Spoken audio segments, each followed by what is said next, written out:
Welcome back. 12 years ago, I flown on a Boeing 747-SP of Syrian Air, just like this. It was such a memorable flight. There was a 12-hour delay at the beginning. Then there was a fight inside the airplane. And after we take off, the destination was changed. So now let's enjoy this video and fly together.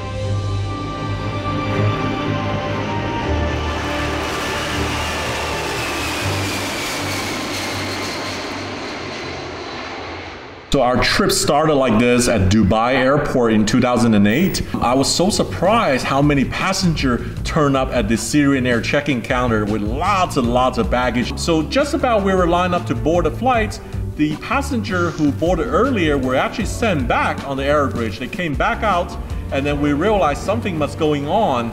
And later on, there was an announcement made, the flight is delayed. So all the passengers were kept at the gate area waiting for further announcement. We waited and waited for about an hour, and suddenly the announcement saying the flight had something went wrong. They have to fly in a team of engineers from Damascus to repair the plane. So they told us that we have to wait about 9 to 10 hours. The revised departure time turned out to be 1 a.m.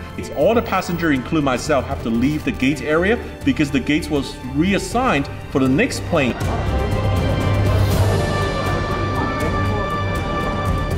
Later on, we actually found our refuge in the Marhaba lounge because I had a credit card allowing me to go to the lounge. So I was very lucky compared to a lot of other passengers who have absolutely no news, just waiting inside the airside for 9 hours. So at about midnight, we moved from the Marhaba lounge to the new boarding gate. Man, it was a mess at the gates. There were passengers all over the gates, and they looked tired, and they're waiting to board the flight.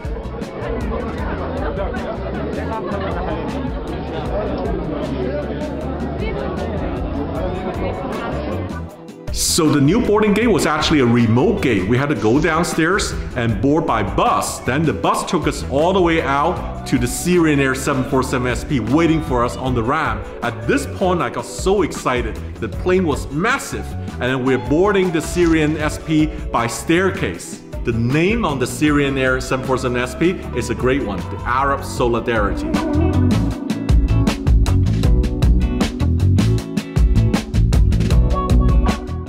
So after about 10 hours delay in Dubai, we finally got on board the 747-SP of Syrian Air. And what a surprise, the flight attendant actually told me, come follow him, and I followed him to the nose of the airplane. He gave me seats 1A to sit down. They actually have to remove somebody to put me here, and I don't know what reason they wanted to put me here. They were so nice, but later I found out they were actually security guard watching me.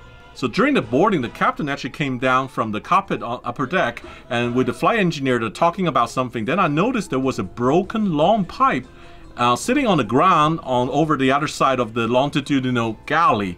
So all the passengers were brought by the buses, one by one. So we had a pretty lengthy boarding time on the ground. During halfway to boarding, there was a fight broke out around the door 1 where the people were entering. They were complaining, shouting in Arabic. They were just saying they didn't get treated with dignity. They didn't get informed about any news about delay. And then they have a fierce fight with the captain, and the captain was standing here yelling back. And then later the captain escaped. He went back upstairs, go inside the cockpits and locked himself in the cockpits and made a PA announcement. Basically, he was telling anyone doesn't follow the crew instruction or follow his instruction, please leave the plane.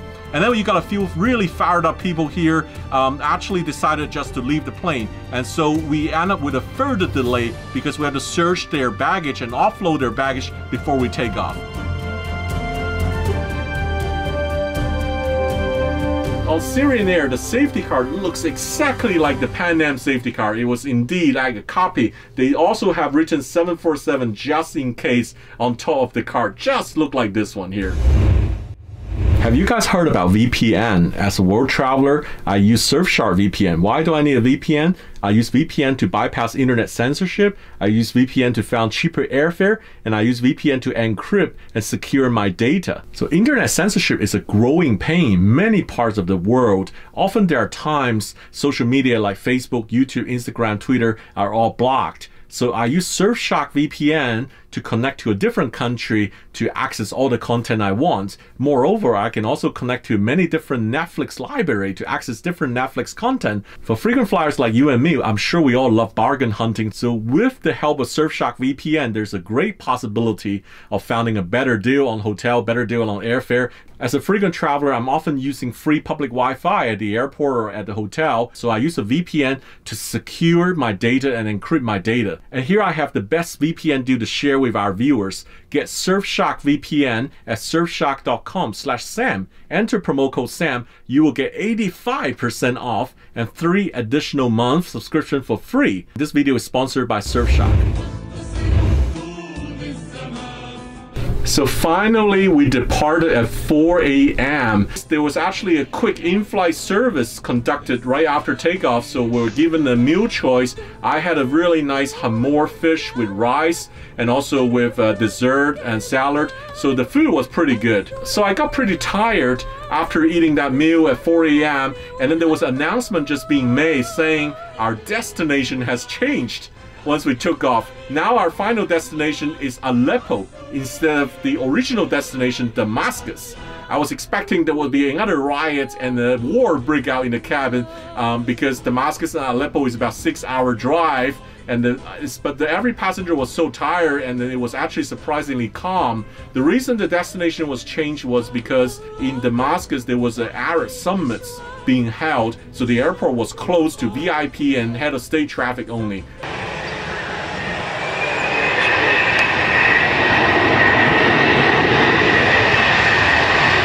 So we arrived at Aleppo at 6 a.m. in the morning, and actually I was allowed to come upstairs to the upper deck of the 747SP to take a look. There were 2 security guards guarding the cockpit here, so they didn't let me go into the cockpit. The security guard was showing me the wallpaper, they have beautiful wallpaper around on the staircase. There was absolutely no overhead bin.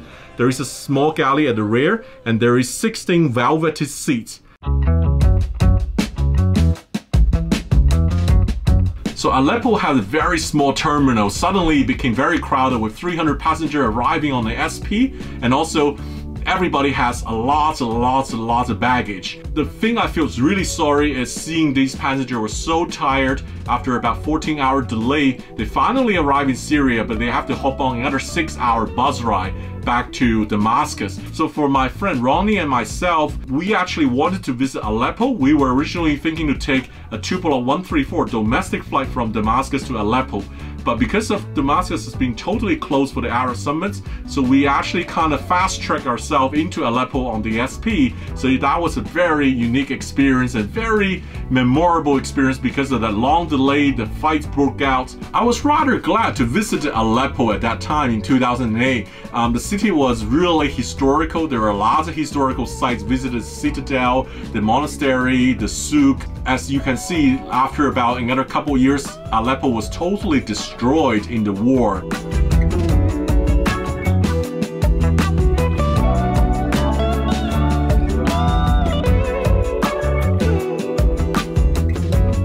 The good news is now, recently, the airport has reopened again, so let's hope that the peace will return to Syria very soon.